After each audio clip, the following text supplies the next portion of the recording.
स्मरण और मरण सुनने में दोनों शब्द एक जैसे प्रतीत होते हैं, परंतु अपने जीवन के प्रारंभ से स्मरण कीजिए तो सबसे पहले आपको किनका स्मरण होता है? उनका जिसने आपके जीवन को आनंद से भर दिया, प्रसन्नता के पलों से भर दिया, या उनका जिसने आपके जीवन को कष्टों से भर दिया? जो भी इस संसार में आता है उसे एक न एक दिन तो जाना ही है, परंतु जो केवल अपने लिए जीता है उनका केवल मरण होता है, परंतु जो दूसरों के लिए जीते उनका सदा स्मरण होता है, और जिनका स्मरण होता है वो मृत्यु के बाद भी नहीं मरते। मैं वचन देती हूँ कर्ण, मेरे अंतिम क्षण तक तुम्हारे स्वप्न को अपने आंखों में जीवित रखेगी ये वृषाली। परिवर्तन आएगा कर्ण, परिवर्तन आएगा। जिस दिन जाति के आधार पर किसी के भी साथ पक्षपात नहीं होगा।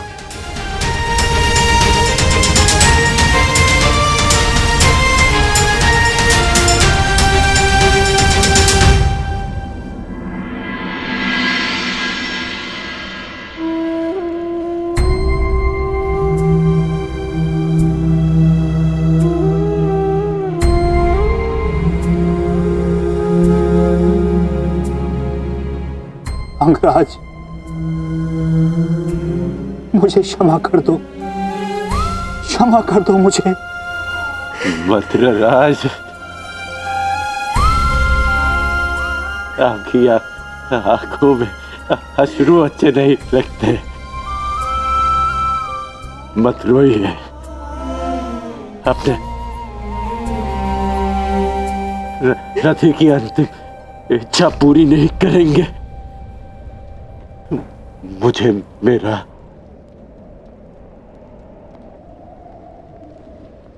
विजय धनुष दे दीजिए।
राधे कर्ण,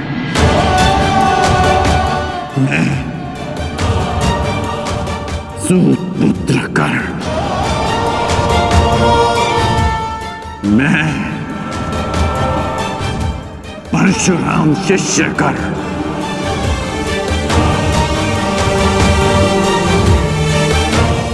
हाथ में गंगा जल उठाकर ये घोषणा करता हूं कि मैंने अपनी जननी को क्षमा किया।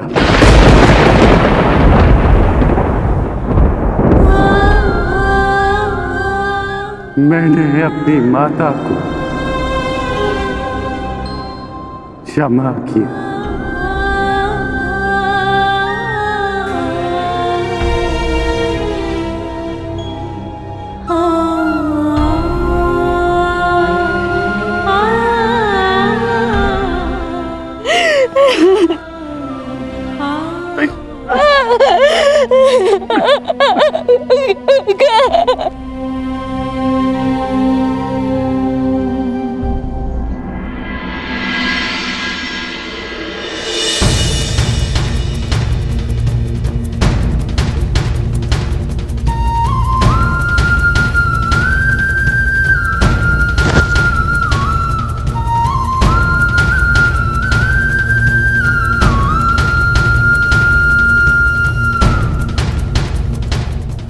आनंद आया तुमसे द्वंद करके। अनुज,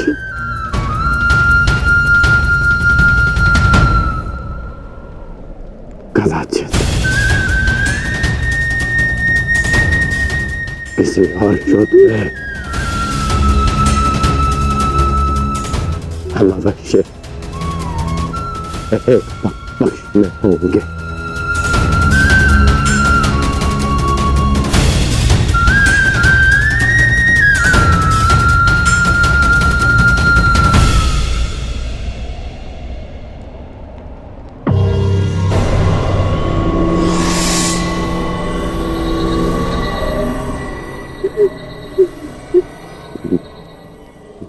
मित्र, मैंने अपना वचन पूर्ण किया। आज एक धनुर्धर कौनते मारा गया। बस बस बस।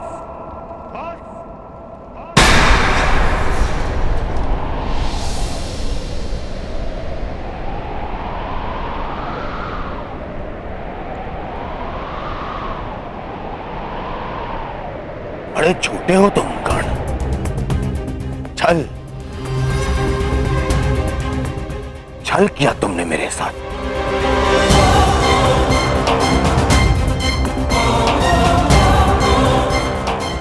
मित्रता की आड़ में पीठ पर प्रहार किया तुमने कौंतेय।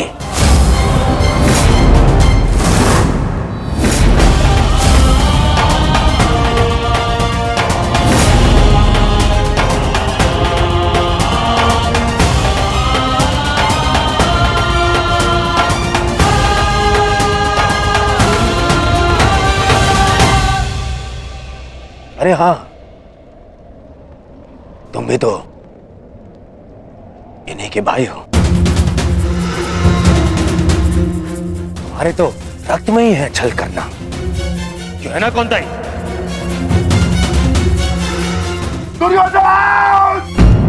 कौन रहा हो भीम? इस समय मैं अपने सेनापति से बात कर रहा हूं। कोई बीच में नहीं आएगा, अन्यथा यही युद्ध समाप्त कर दूंगा मैं।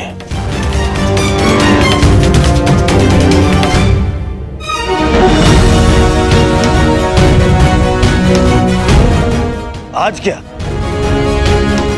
तुम तो प्रारंभ से मेरे साथ में छल कर रहे हो कर्ण।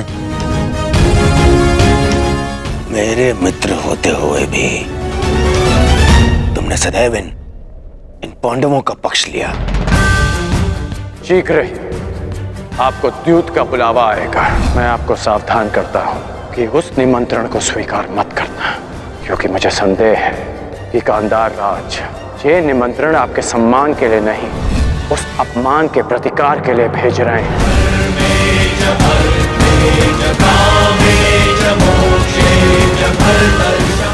वो तुम ही थे ना जिसने इन पांडवों को अज्ञातवास में जाने में सहायता की। कौन है वहां पर पांडव है क्या?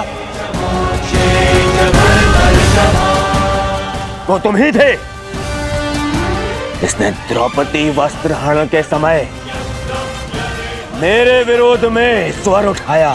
दासी हो या शत्रु, एक स्त्री का मान भंग नहीं किया जा सकता, और वो एक कुलवधू है।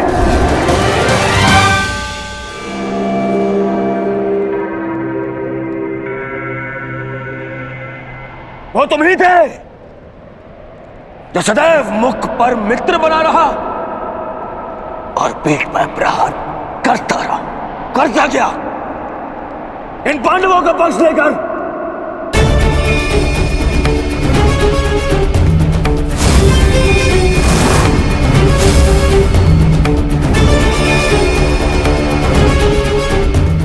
मामा श्री ने मुझे समझाया था कि तुम पर विश्वास नहीं करना चाहिए।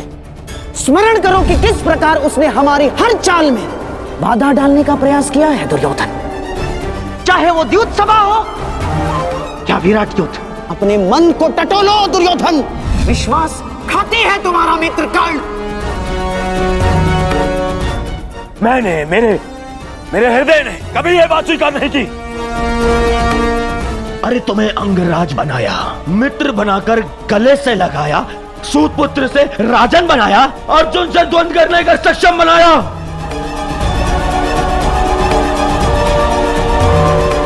और तुमने क्या किया? महाछल किया तुमने मेरे साथ। चले पितामह भीष्म के स्थान पर तुम्हें सेनापति चुना मैंने। क्यों? क्योंकि मुझे तुम पर विश्वास था।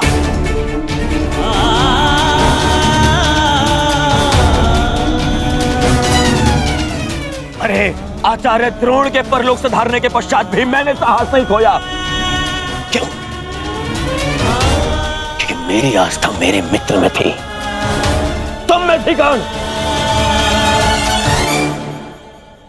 दुर्योधन की पताका और हस्तिनापुर का ध्वज दोनों ही अब बलशाली होने जा रहे हैं, क्योंकि इस पताका का नेतृत्व करेगा मेरा मित्र अंगराज कर्ण।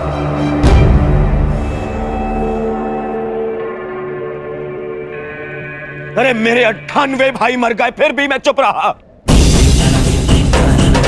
मेरी दाई बुझा मेरा अनुज दुशासन, मेरे अनुज दुशासन को भीम ने काल की गोद में सुला दिया, फिर भी मेरे पैर नहीं डगमगाए कर्ण। क्यों? क्योंकि मेरे साथ में तुम खड़े थे, मेरा मित्र खड़ा था। क्योंकि मुझे विश्वास था कि तुम्हारे रहते मैं इन पांडवों से क्या स्वयं त्रिदेव से युद्ध जीत लूंगा। और तुमने क्या किया? छल।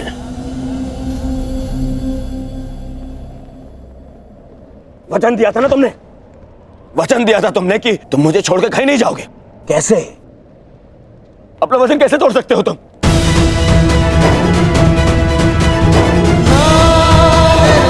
मुझे इस प्रकार छोड़कर कैसे जा सकते हो? इस दुर्योधन को अनाथ करके कैसे जा सकते हो मित्र?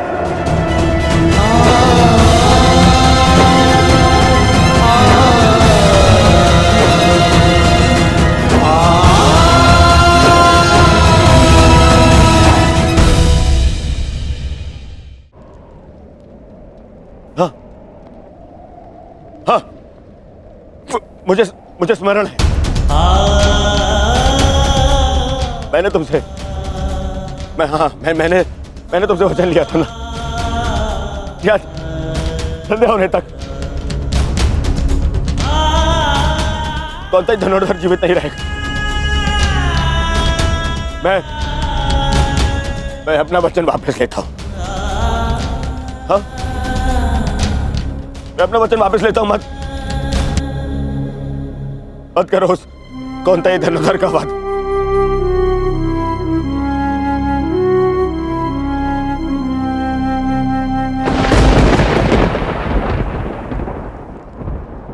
मत छीनो मुझसे मेरा मित्र कर्ण। मुझे मेरा मित्र मत छीन। मित्र मुझे कुछ नहीं चाहिए, मुझे ये राजपाट संसार वो कुछ नहीं चाहिए, मुझे मेरा मित्र चाहिए।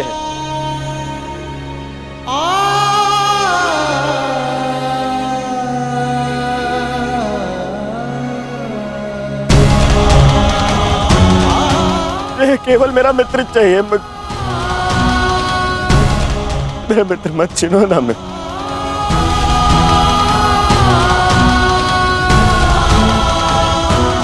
नहीं, अपने इस मित्र की बात मानो।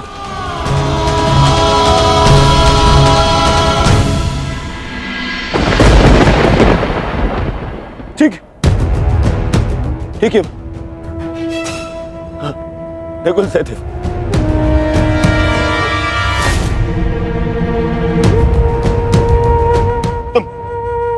तुम दोनों तो संसार के सबसे अच्छे वैद्य हो, उपचार कर सकते हो मेरे मित्र का। स्मरण है ना, ये पहले भी एक बार रण का उपचार कर चुके हो तुम दोनों। एक बार और, हाँ? एक बार और उपचार कर दो मेरे मित्र का।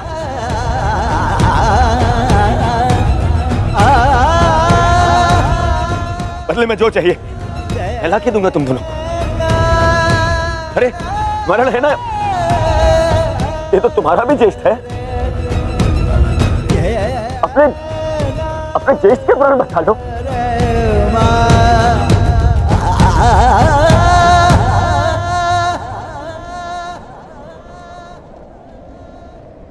भीम, तुमने प्रतिज्ञा ली है ना, 100 कौरवों को मारने की प्रतिज्ञा ली है ना भीम? आओ और मेरा वध कर दो।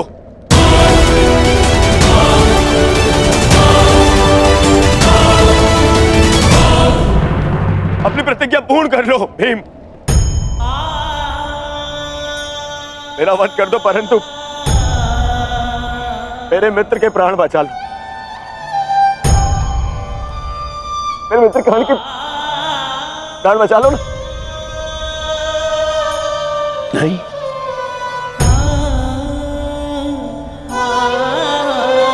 युधिष्ठिर, सब तुम्हारा। हस्तिनापुर तुम्हारा, इंद्रप्रस्थ तुम्हारा, सारा आर्यव्रत तुम्हारा, सारा संसार तुम्हारा। सब स्वीकारता हूं, बस कर्ण को बचा लो।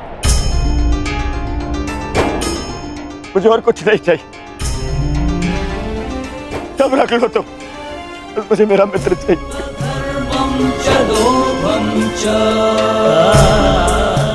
बच, अरे कैसे भूल गया? तुम तो यक्ष थे, अपने सारे भाइयों को जीवित लौटा लाए थे, है ना?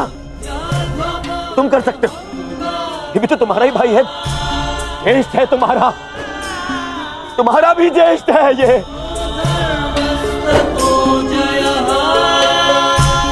इसके भी प्राण बचा लो ना, जीवित, इसको जीवित लौटा लो।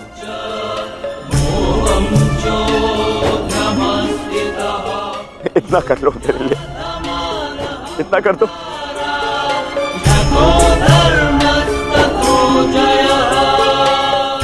अर्जुन, तुम्हारे भाई मेरी बात नहीं मानते, परंतु मुझे विश्वास है तुम मेरी बात मानोगे। मैं विनती करता हूं तुमसे, तुम्हें तो ब्रह्मास्त्र भी वापस लेना आता है।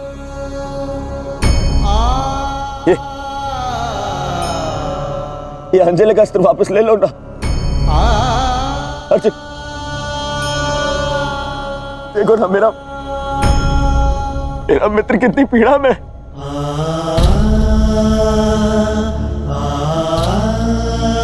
कितना दर्द हो रहा है उसे।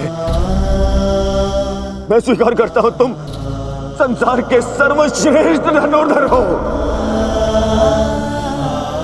अर्जुन। मैं विनती करता हूं तुमसे, प्राण बचा लो ना।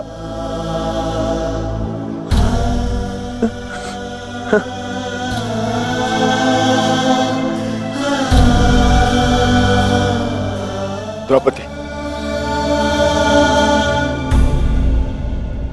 आज ये दुर्योधन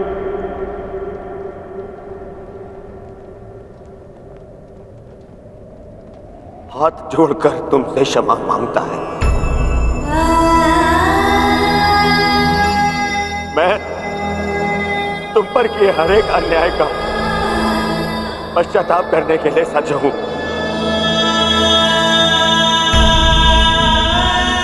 बस मेरे मित्र को बचा लो। पांडवों से कहो ना, वो बचा लेंगे मेरे मित्र के प्राण। देखो वो मर रहा है।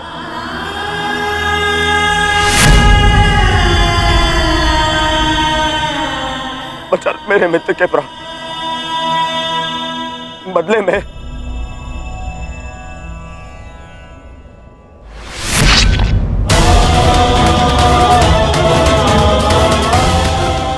बदले में चाहो तो तुम मेरे रक्त से भी अपने केस धो सकती हो।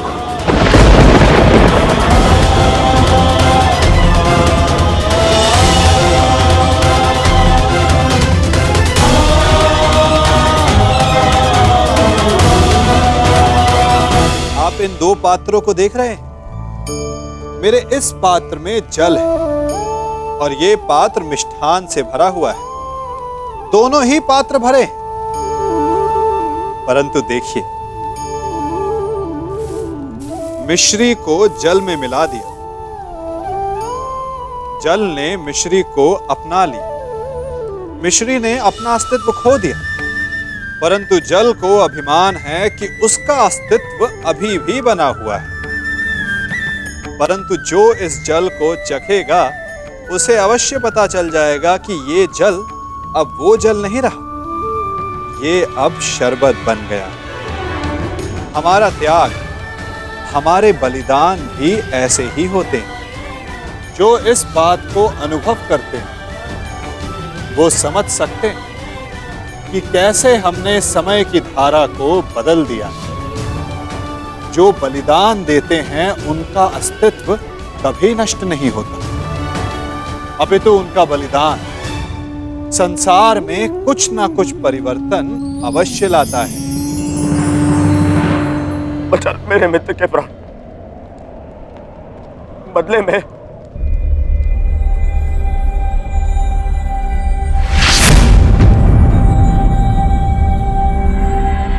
बदले में चाहो तो तुम मेरे रक्त से भी अपने केस धो सकती हो।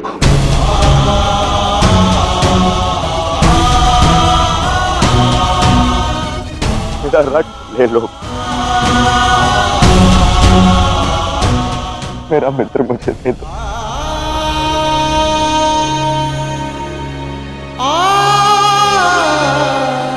मेरा मित्र जा रहा है, रोक लो इसे।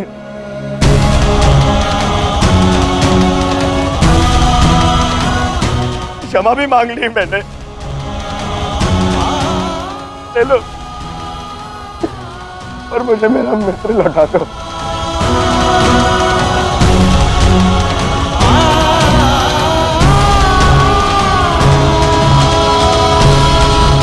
अरे कोई है जो मेरे मित्र के प्राण बचा ले।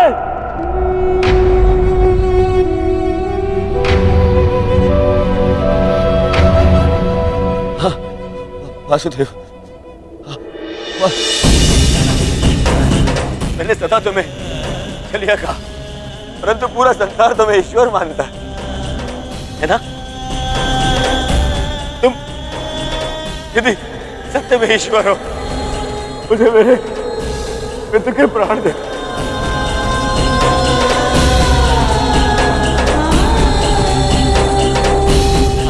मैं प्रार्थना करता हूं तुमसे, मैं प्रार्थना करता हूं, मैं ये दुर्योधन हाथ छोड़कर आपके चरणों पर बैठकर आपसे आपसे विनती करता,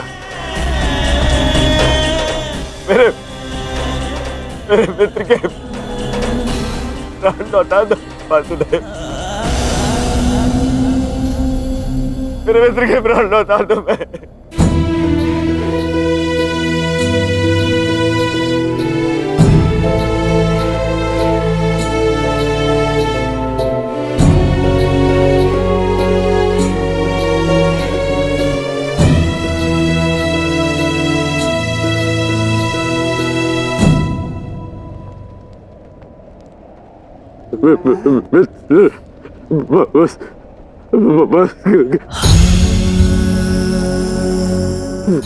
वसुदेव,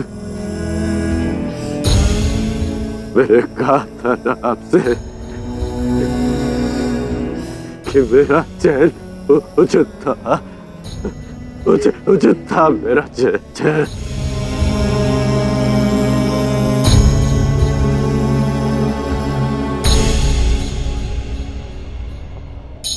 यदि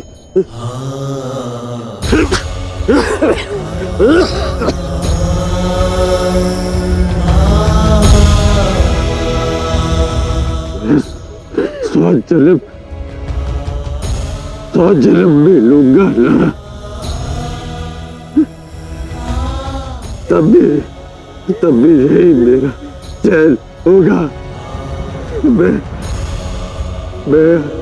अपने मित्र को ही चुनूंगा।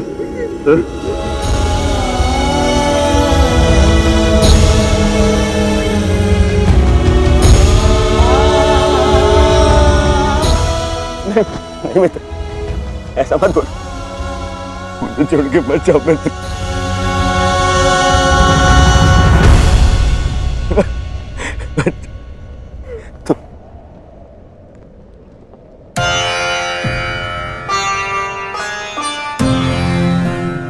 तुमने सदैव मेरा साथ दिया, मुझे अपनाया।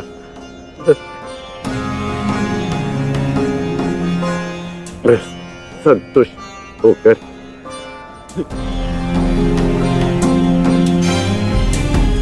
अपने प्राण छोड़ रहा हूँ।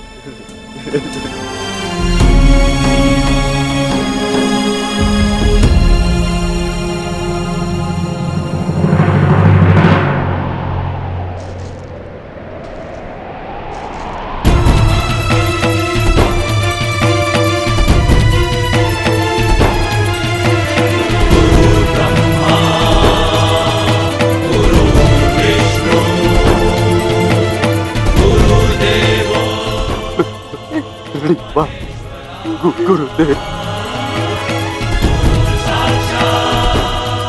आज तुमने अपने गुरु परशुराम द्वारा दी गई शस्त्र और शास्त्र की विद्या का मान रखा कर मैं धन्य हो गया। मुझे प्रसन्नता है, मैं भले ही चिरंजीवी था, परंतु तुम मृत्युंजय हो गए हो महारथी कर्ण। मृत्युंजय, मृत्युंजय।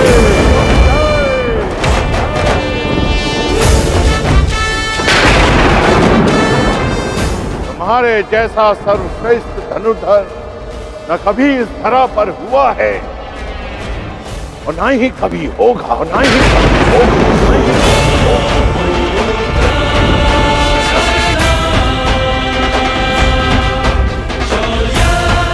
तुम्हारे जैसे दानवीर को ये संसार सदैव स्मरण करेगा। आज तुमने मेरे पृथ्वी पर आने के कारण को सफल कर दिया कर्ण। तुमने रणभूमि में कोई भी अस्त्र, कोई भी शस्त्र, कोई भी कवच, कोई भी ढाल अपने सामने सबको निरस्त कर दिया। अपने सामने उसे शूद्र सिद्ध कर दिया। तुम श्रेष्ठ नहीं, सर्वश्रेष्ठ होकर सर्वश्रेष्ठ।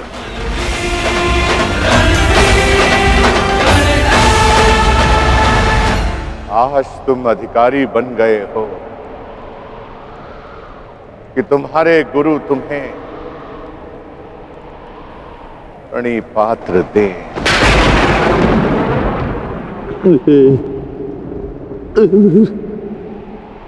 तुम्हारा कल्याण हो।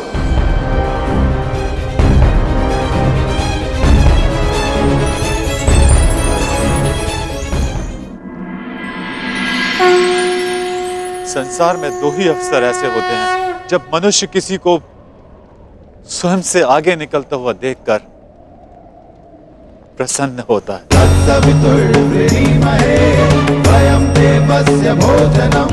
गर्वित होता है। पहला अवसर जब शिष्य गुरु से आगे निकल जाए, और दूसरा अवसर जब पुत्र का यश पिता के यश से ऊंचा उठ जाए। आज मेरे पुत्र कर्ण ने अपने पिता सूर्य का तेज कई गुना बढ़ा दिया। मुझे गर्व है कर्ण कि तुम मेरे अंश हो। इस संसार में जब तक मैं रहूंगा, तुम्हारे शौर्य का तेज चमकेगा।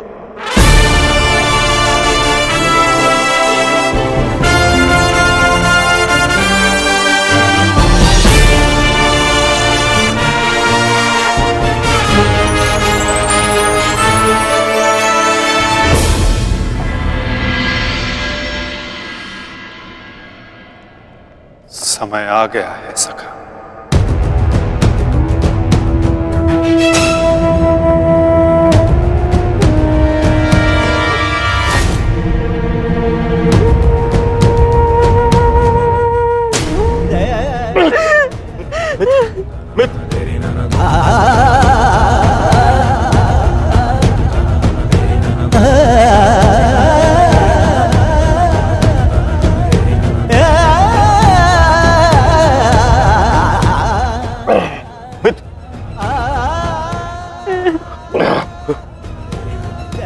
मेरी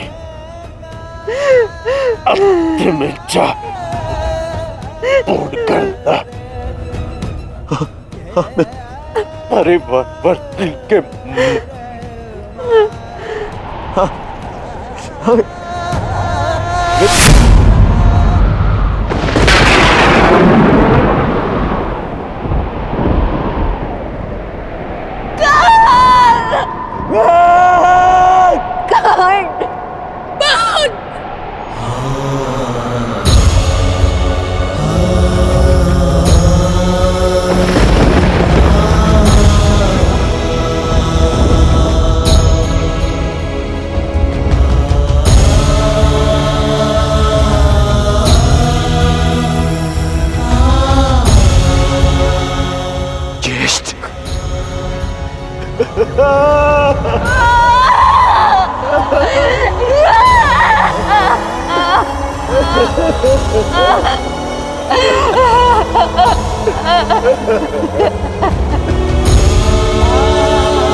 दुर्योधन,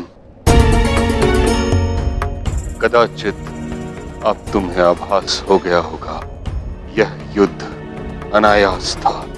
अब इस युद्ध को रोक देना चाहिए। नहीं पितामह, कदाचित अभी विश्वास हो गया है कि यह युद्ध आवश्यक था।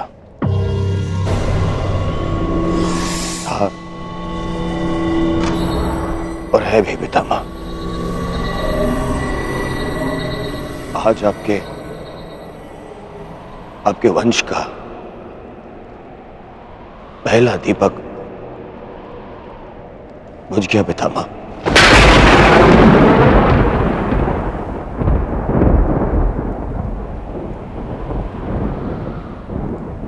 कर्ण,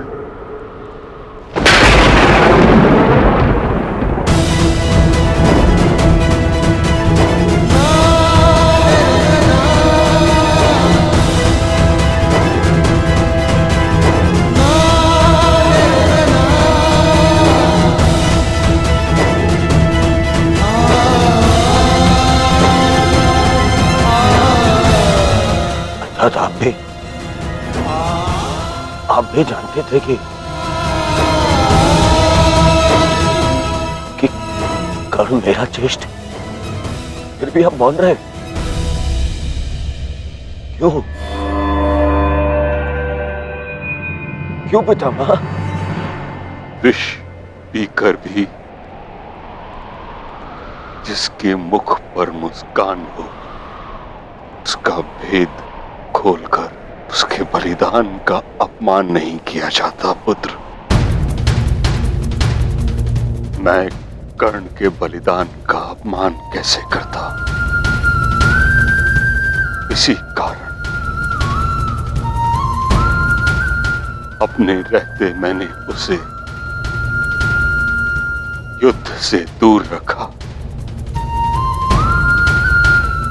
मैं नहीं चाहता था कि एक भाई दूसरे भाई को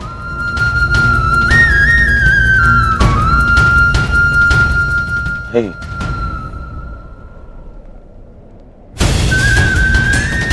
ना आप समझे, ना माता कुंती समझे और ना ही वासुदेव।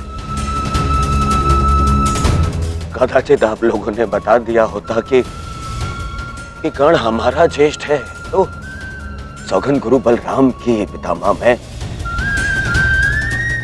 संसार का सारा राज्य उसे दे देता। क्यों नहीं बताया पितामह आपने? क्यों? युवराज, अंगराज का अंतिम संस्कार होने को है।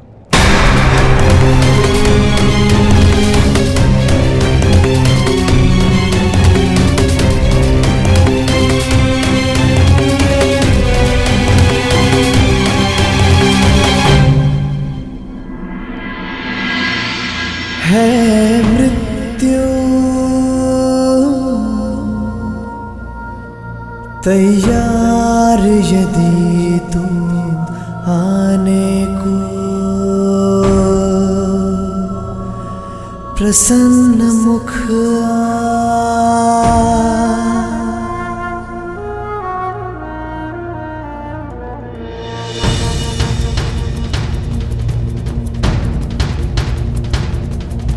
द्वार खुला है तेरा स्वागत, वीर खड़ा द्वारे अभयागत।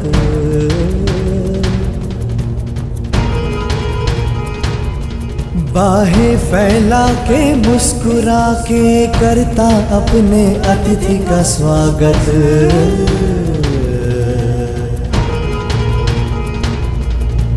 वीर गति पाके एक बालक आया, तेरे आंचल छाया। क्यों ईश्वर, क्यों स्त्री को ये शक्ति दी कि वो कोई भी बात छुपा कर रख सके? पहले संतान को 9 महीने अपने गर्भ में रखे,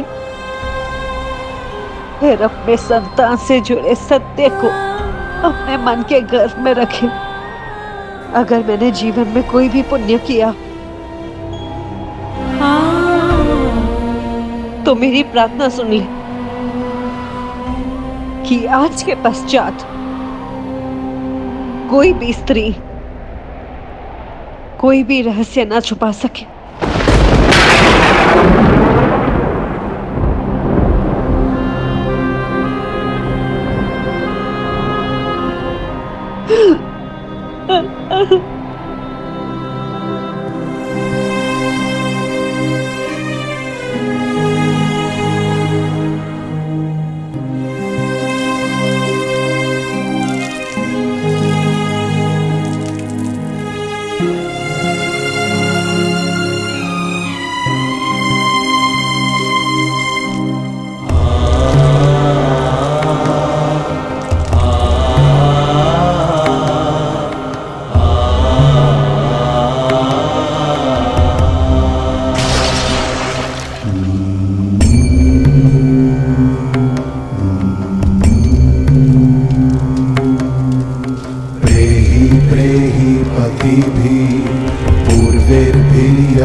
दूर हटो मेरे मित्र के देह से।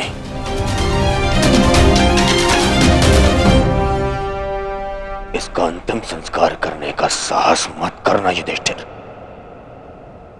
अन्यथा यहां 5 और चिताएं जल जाएंगी।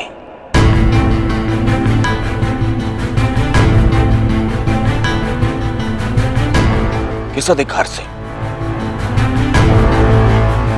किस अधिकार से तुम इसका अंतिम संस्कार कर रहे हो? कौन लगता कौन है तुम्हारा? कुछ क्षण पहले पता चला कि इसका और तुम्हारा रक्त एक है, तो तुम्हें अधिकार मिल गया कि तुम इसका अंतिम संस्कार कर दोगे। नहीं नहीं युधिष्ठिर,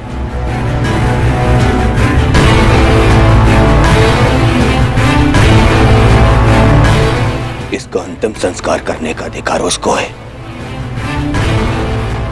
जिसके लिए इसने अंतिम सांसें ली, और वो मैं हूं।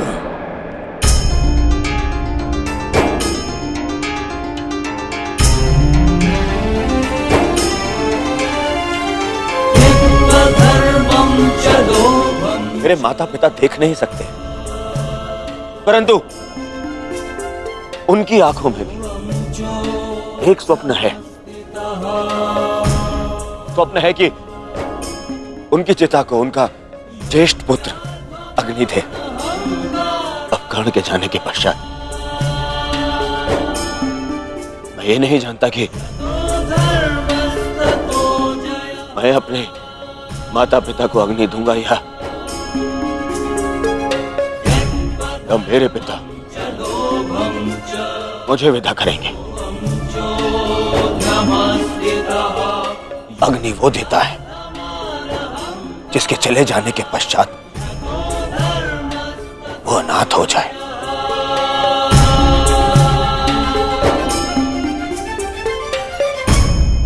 और कर्ण के चले जाने के पश्चात मैं अनाथ हो गया हूं, इसीलिए उसे अग्नि देने का अधिकार केवल मेरा है, और मुझसे ये अधिकार कोई नहीं छीन सकता।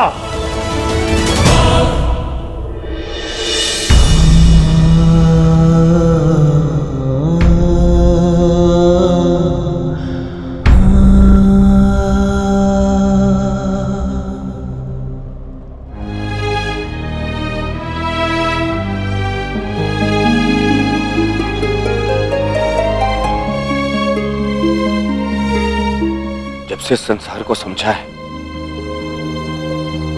तब से तुमने मेरा साथ दिया है मित्र, मैं भी तुम्हारा साथ दूंगा। हम बहुत शीघ्र मिलेंगे, सुन रहे हो कर्ण? इतनी आसानी से मुझसे पीछा छुड़ाने नहीं दूंगा तुम्हें। इतनी सरलता से नहीं।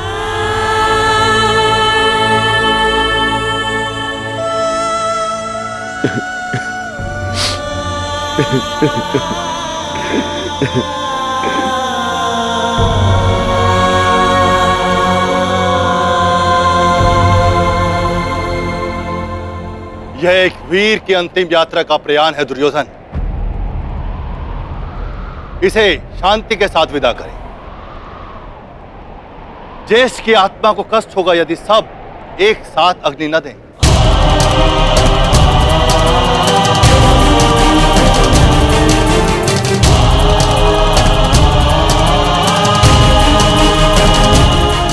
ठीक है महर्षि, अपने मित्र की शांति के लिए मुझे यह भी स्वीकार है।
गांधारी पुत्र कर्ण मित्र दुर्योधन अपने मित्र के चिता की सौगंध खाता हूं कि मैं अपने मित्र की मृत्यु का प्रतिशोध लूंगा।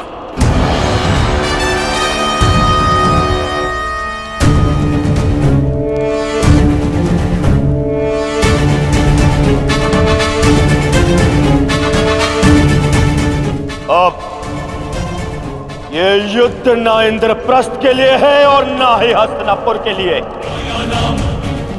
अब ये युद्ध है तो केवल मेरे मित्र के प्रतिशोध के लिए।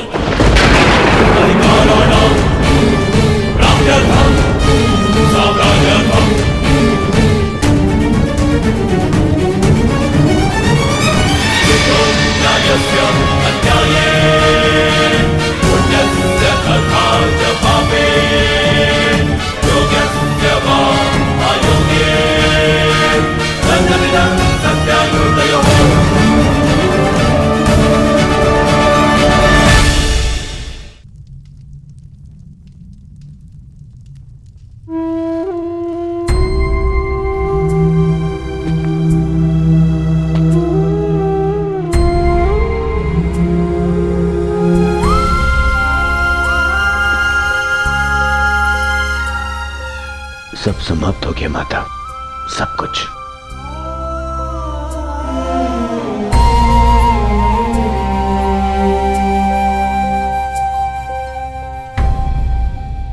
कुछ नहीं बचा, कुछ कुछ भी नहीं बचा। प्राण के साथ मेरी विजय, मेरा सुख, मेरा स्वप्न, सबका अंत हो गया। मां मुझे क्षमा कर दीजिएगा, मैं आपके पुत्रों की रक्षा नहीं कर पाया, परंतु मां मेरे 100 भाई मारे गए, 99 वो जो आपके गर्भ से जन्मे, और एक वो जिसने मेरे लिए समय के गर्भ से जन्म लिया। मेरा मित्र कर्ण, तो नहीं रहा माता। माता आपको 100 पुत्रों की माता होने का वरदान मिला था ना माता, तो मुझे सदा 100 भाइयों के भाई होने का वरदान क्यों नहीं मिला माता?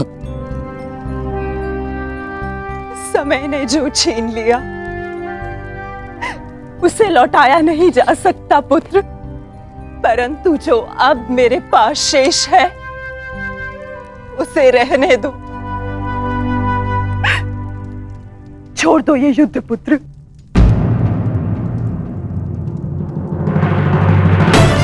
नहीं नहीं नहीं माता, नहीं माता श्री, इस युद्ध में मैं इतना कुछ खो चुका हूं और कुछ पाने की इच्छा भी शेष नहीं। अब यदि कुछ शेष है तो वो है मिटा डालने का संकल्प, उन पांडवों को मिटा डालने का संकल्प। अब ये युद्ध नहीं रुकेगा। अब या तो आपका पुत्र जीवित रहेगा और या फिर वो पांडव।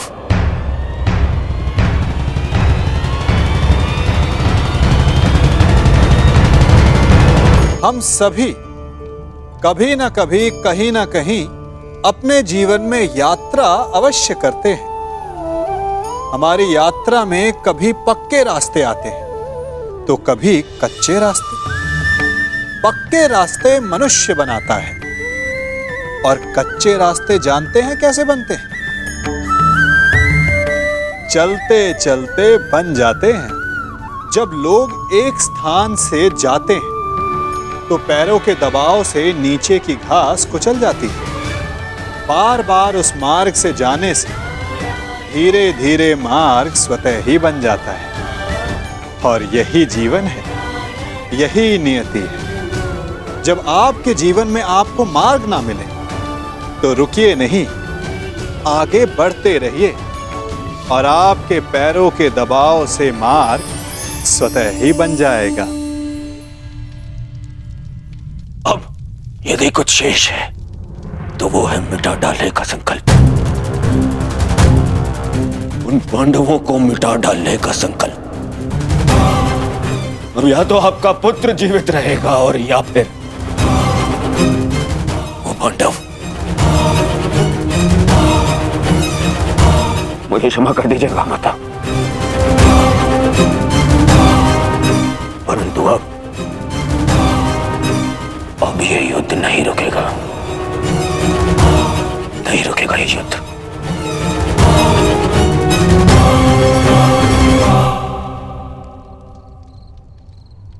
क्या हुआ माधव? शांति के साथ अधीरता का ऐसा मिश्रण मैंने आप में कभी अनुभव नहीं किया।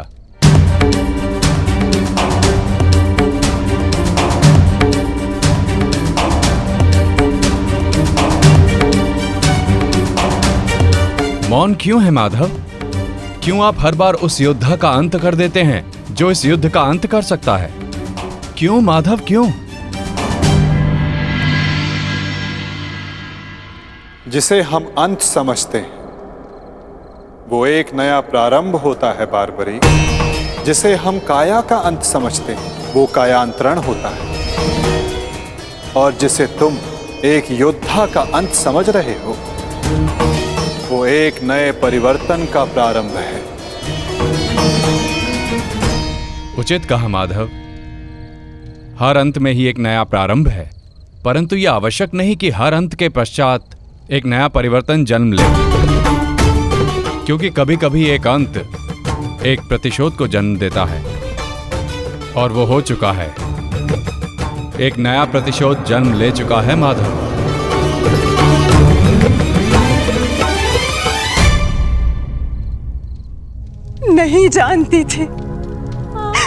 नहीं जानती थी मैं कि 100 पुत्रों की माता होने के गर्व के पश्चात 100 संतानों के वध का दुख भी सहना होगा।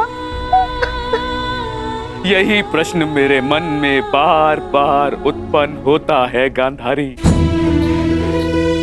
जब महादेव ने तुम्हें स्वयं शतपुत्रवती बनने का वरदान दिया है, तो क्यों वही एक एक करके हमारे पुत्रों को निगल रहे हैं?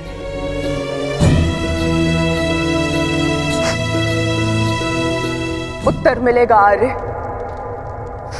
इस प्रश्न का उत्तर भी अवश्य मिलेगा।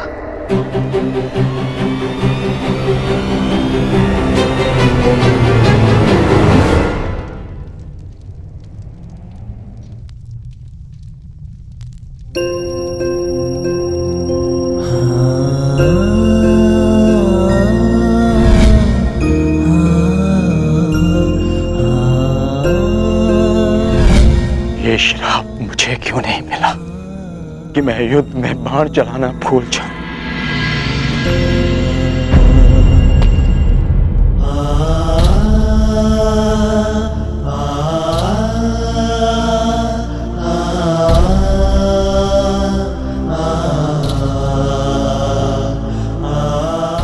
ये कैसा युद्ध है माधव, कैसा युद्ध? न्याय के लिए हमने अपने ही ज्येष्ठ का रक्त बहा दिया, और क्या बलिदान मांग रहा है ये महायुद्ध हमसे? कब होगा इस महाविनाश का अंत माधव, कब होगा? माधव, कुछ समझ नहीं आ रहा। धर्म और वचन का पालन करते करते ये हमसे क्या अधर्म हो गया? मैं तुम सबके मन की इस व्याकुलता को समझ सकता हूं।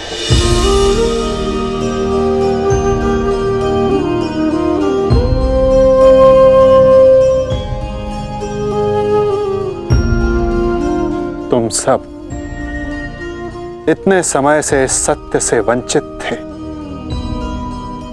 किंतु इसका कारण स्वयं तुम्हारे ज्येष्ठ थे, और जब सत्य समक्ष आया तो बहुत विलंब हो चुका था।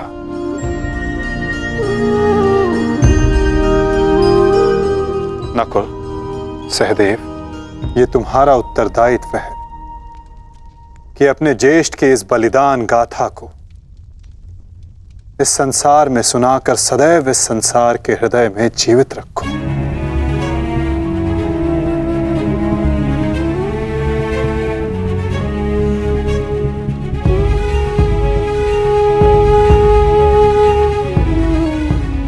पार्थ, तुम्हारे ज्येष्ठ अंगराज कर्ण सदैव इस युद्ध के प्रारंभ से पूर्व अपना अंत जानते थे। वो इस युद्ध का परिणाम भी जानते थे पार्थ।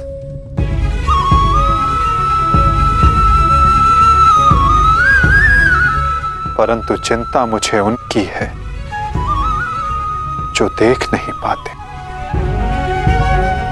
क्योंकि जो देख नहीं पाते उनकी इच्छाओं का परिणाम बहुत घातक सिद्ध हो सकता है।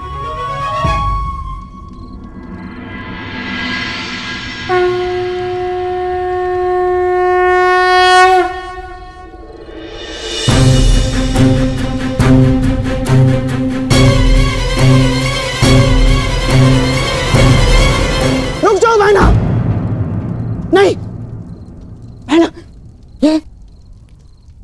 ये क्या करने जा रही हो तुम? इस समय ना तो मैं आपकी बहन हूँ भ्राताश्री, और ना ही हस्तिनापुर की महारानी गांधार नरेश। इस समय मैं एक माता हूँ, एक माता जिसे महादेव से उत्तर चाहिए उसके साथ हुए अन्याय का। और जब तक मुझे वो उत्तर नहीं मिल जाता, आज मुझे कोई नहीं रोक सकता। मूर्खता मत करो बहना। गांधारी, इस भांति अग्नि को आलिंगन देने से कुछ नहीं मिलेगा। इससे पूर्व मेरे आलिंगन में आने को शेष मेरा अंतिम पुत्र भी काल के गाल में समा जाए, महादेव को मेरे प्रश्न का उत्तर देना ही पड़ेगा।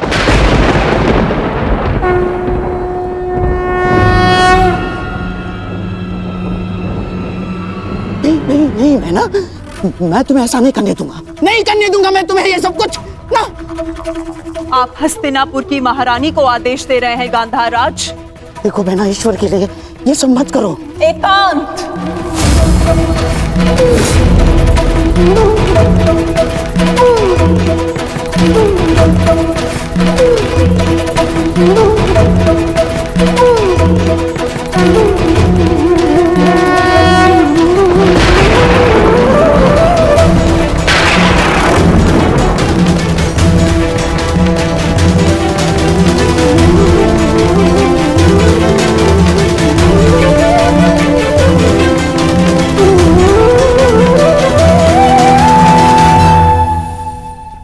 संहार के देव है ना महादेव, तो आज मैं स्वयं को संहार करके आपको प्रस्तुत करती हूँ।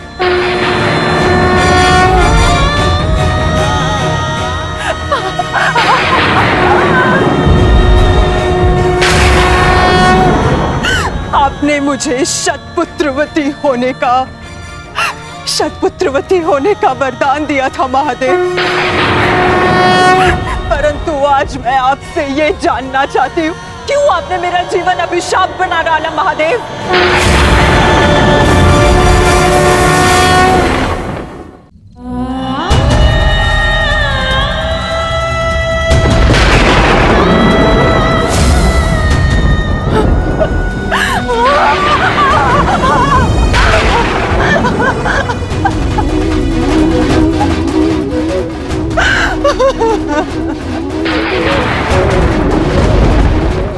प्रकट होइए महादेव, प्रकट होइए। आपने मेरे जीवन को एक जीती जागती चिता बना डाला है। ये माता अपने पुत्रों का हंसता हुआ मुख नहीं देख पाई,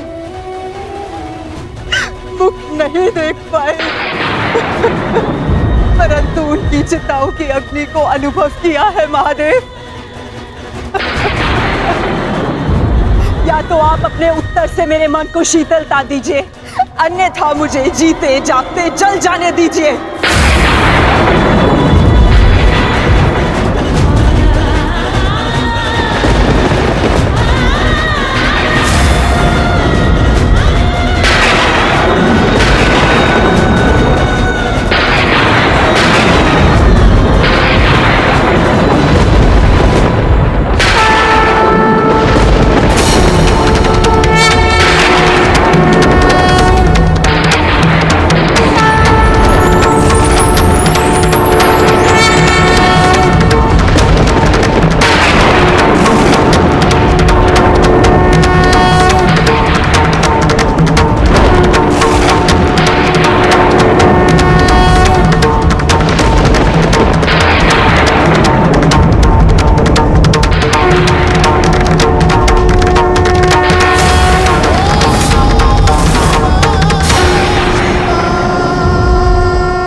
किस प्रश्न ने तुम्हें इतना विचलित कर दिया है गांधारी?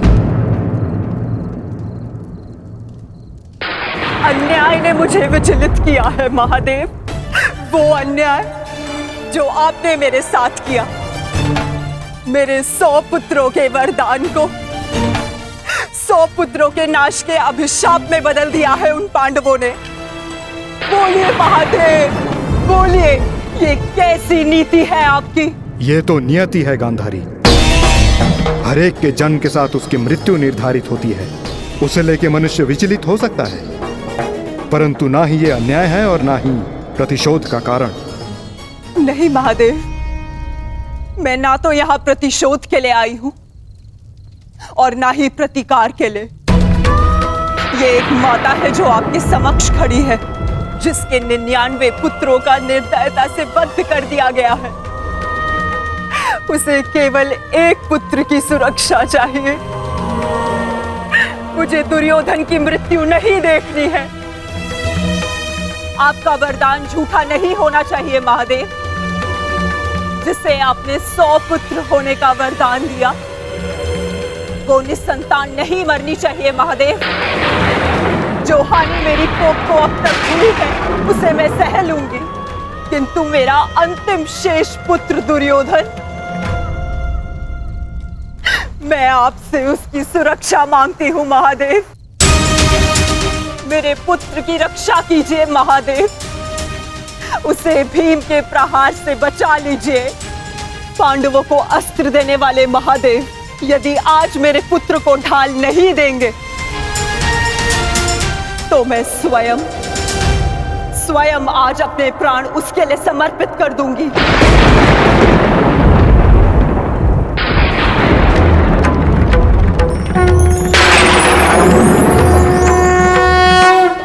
तुमने अपने पुत्र के साथ अन्याय किया है गांधारी। एक माँ अपनी संतान को देख देख जितनी प्रसन्नता पाती है, उसकी संतान अपनी माँ की दृष्टि से उतनी ही शक्ति भी पाती है। परंतु मैं कुछ समझी नहीं महादेव। तुम्हारे पुत्र की सुरक्षा अब तुम्हारे हाथ है गांधारी। वर्षों से आंखें बंद करके जो तप अर्जित किया है, उसका प्रयोग करो। तुम्हारी दृष्टि तुम्हारे पुत्र के शरीर को वज्र का बना देगी।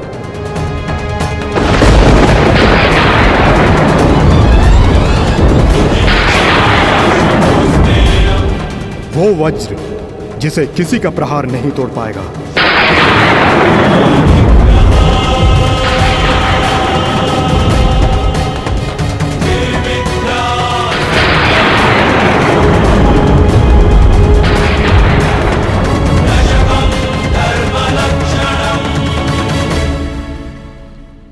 ये आपने क्या कर दिया महादेव? आप स्वयं धर्म स्वरूप हैं महादेव। फिर धर्म स्थापना में आप बाधा कैसे बन सकते हैं? धर्म स्थापना के लिए दुर्योधन का नाश आवश्यक है महादेव, और आपने दुर्योधन को अटूट ढाल दे दी। मैंने वही किया जो परिस्थिति के अनुकूल था। परंतु नियति के लिए तो प्रतिकूल था ना भोलेनाथ। मेरा परम भक्त यदि मुझसे कुछ मांगता है तो मैं उसे मना नहीं कर सकता माधव। ये तो आप जानते हैं। मानता हूं इसके कारण बार बार आपके समक्ष समस्याएं उत्पन्न होती हैं, परंतु मुझे विश्वास है कि हर बार की भांति इस बार भी नारायण इस समस्या का हल निकाल ही लेंगे। मैं अपनी व्यवस्था से बंधा था, परंतु आप अपना कार्य पूर्ण करने के लिए स्वतंत्र हैं।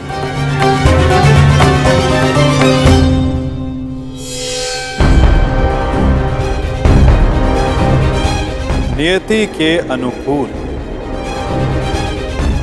पर नीति के प्रतिकूल।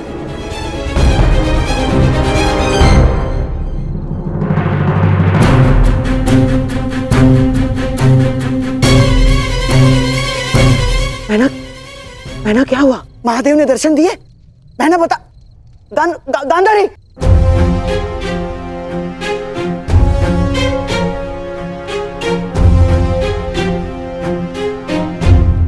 महारानी। दासी, युवराज दुर्योधन से कहिए मैंने उन्हें अपने समक्ष प्रस्तुत होने का आदेश दिया है। तुरंत।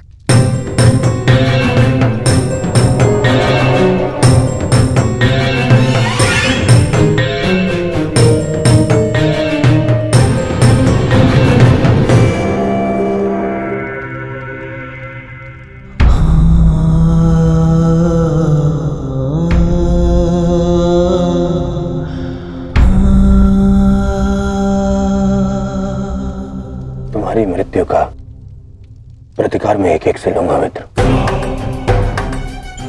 और पांडवों को छोड़ूंगा नहीं। उन्हें तुम्हारे साथ किए गए अन्याय का प्रतिकार चुकाना होगा मित्र।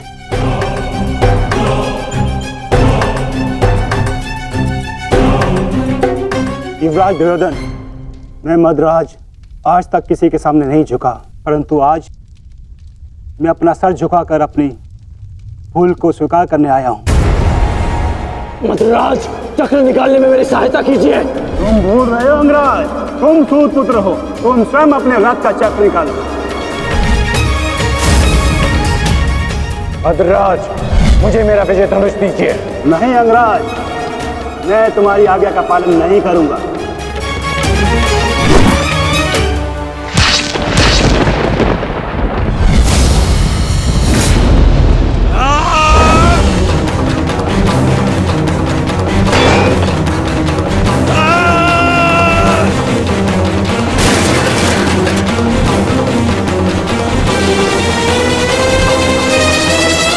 लज्जा नहीं आती है आपको? जिस कर्म को करने के पश्चात मृत्यु मांगनी चाहिए, उसके लिए क्षमा मांग रहे हैं आप? ऐसे कर्म को करने के पश्चात आपका अब साहस कैसे हुआ मुझसे क्षमा मांगने के लिए? चक्र रथ को निकालने में सहायता की होती, दिखण को उसका विजय धनुष दे दिया होता तो आज एक धनुर्धारी मरता, परंतु वो कर्ण नहीं अर्जुन होता। आपने अपनी व्यक्तिगत शत्रुता मिटाने के लिए एक योद्धा के कर्तव्य से विश्वासघात किया। मन तो करता है कि वध कर दूं आपको। और आप जानते हैं क्या मद्रराज, ये आपका झुका हुआ सर, ये आपके लिए सबसे बड़ा दंड है।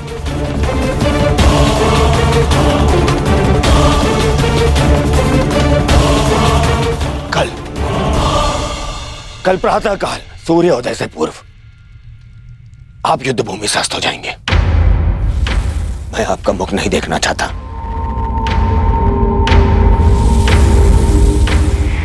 मैं कर्ण की मृत्यु का प्रतिशोध लेना चाहता हूं युवराज।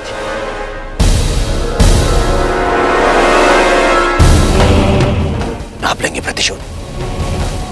मैं लूंगा प्रतिशोध, और उसके लिए मुझे आपकी आवश्यकता नहीं है। प्रतिशोध लेंगे। किंतु मुझे पश्चाताप के अवसर की आवश्यकता है युवराज। मैं आपको निराश नहीं होने दूंगा। महारथी कर्ण का सारथी बनकर जो मैं नहीं कर सका वो मैं अब करूंगा, अपने कर्तव्य का पालन। युवराज की जय हो। महारानी ने आपको इसी समय अपने कक्ष में प्रस्तुत होने का आदेश दिया है।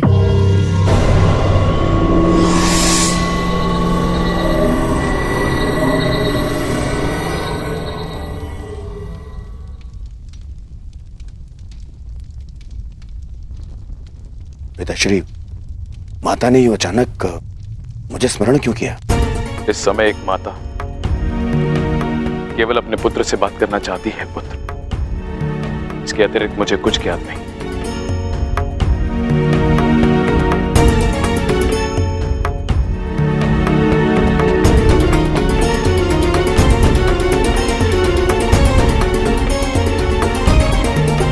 प्रणिपात माता, आपने मुझे स्मरण किया।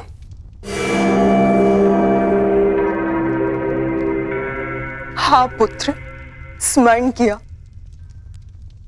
क्योंकि मैं तुम्हारा मरण नहीं देख सकती। संपूर्ण जीवन तुम्हें केवल एक ही पीड़ा थी ना, कि तुम्हारी माता ने तुम्हें एक बार भी नहीं देखा। स्मरण है दुर्योधन, युद्ध प्रारंभ होने से पूर्व तुमने कहा था, युद्ध से पूर्व एक बार, बस एक बार मुझे अपनी दृष्टि से देख लीजिए माता। आज मैं अपनी और तुम्हारी इच्छा पूर्ण करना चाहती हूँ दुर्योधन। आज मैं तुम्हें देखना चाहती हूँ पुत्र। सच माता, किंतु माता, अब जो मैं करने जा रही हूं उसके पश्चात तुम युद्ध जीतो या ना जीतो, परंतु मेरी ममता मेरी ममता हार से बच जाएगी। मैं कुछ समझा नहीं माता। अब मैं तुम्हें जो कहने जा रही हूँ पुत्र, उसे ध्यानपूर्वक सुनना और आज्ञा अनुसार ही पालन करना।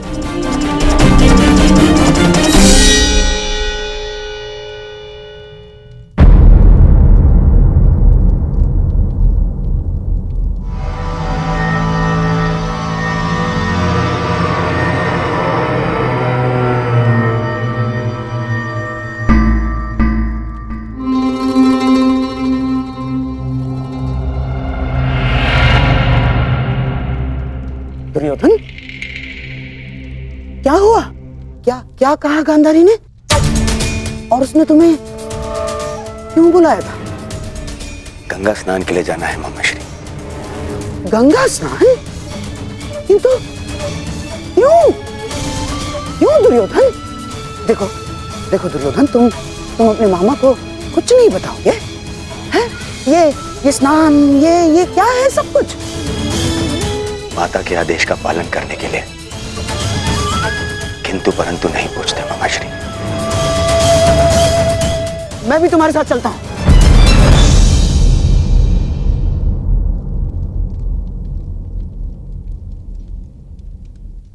नहीं मामाश्री,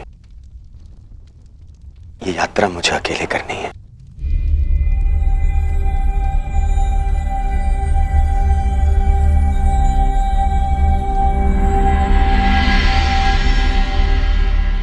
आइए आप सब भोजन ग्रहण कर लीजिए। किन हाथों से भोजन ग्रहण करें पांचाली?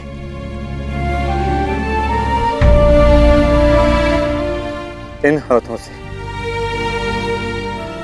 जो अपने ज्येष्ठ के रक्त से रंगे हुए हैं।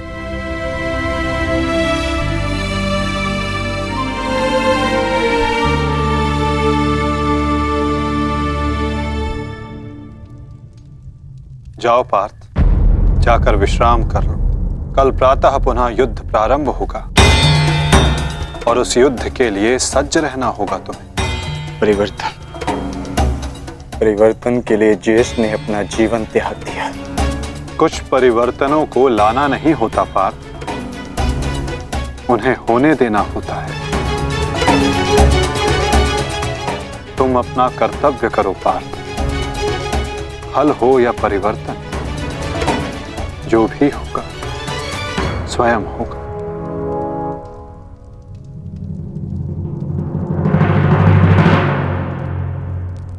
आप कहां जा रहे हैं माधव? कुछ परिवर्तन ऐसे होते हैं पार्थ, जिनमें सहायता करना धर्म होता है और कुछ ऐसे जिनमें बाधा डालना आवश्यक। मैं समझा नहीं माता। समझने की आवश्यकता भी नहीं है पार्थ।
मैं यहां से चलकर जाऊंगा।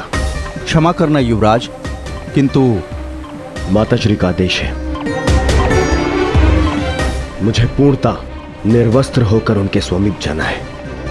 परंतु यहां से महल तक का मार्ग बहुत लंबा है प्रभु। आपको कुछ पहनना होगा। अगर प्रजा की दृष्टि में आए तो राजवंश उपहास का भाजन बनेगा।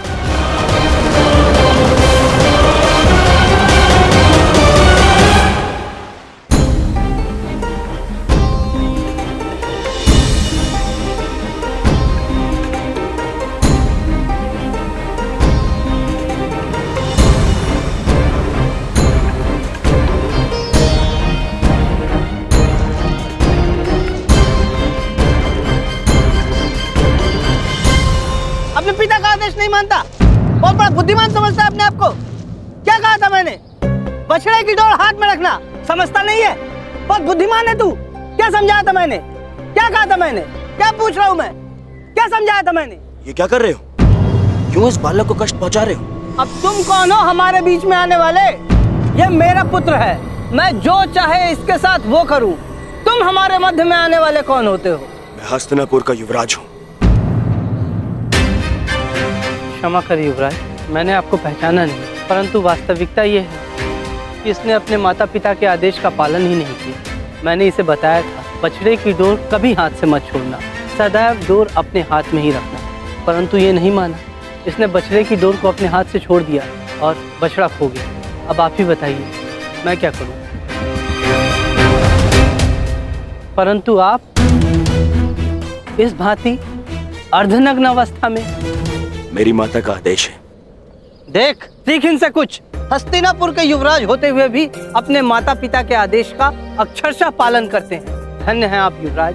माता पिता के आदेश का अक्षरशः पालन करना, माता पिता ने जो भी कहा है, जैसा भी कहा है, उस कार्य को उसी अनुरूप करना कोई आपसे सीखे युवराज। पुत्र, तुम्हारे पिता उचित कह रहे हैं। तुम्हें अपने माता पिता की बात माननी चाहिए।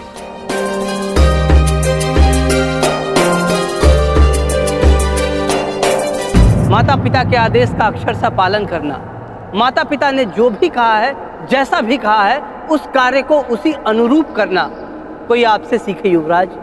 धन्य हैं आप युवराज।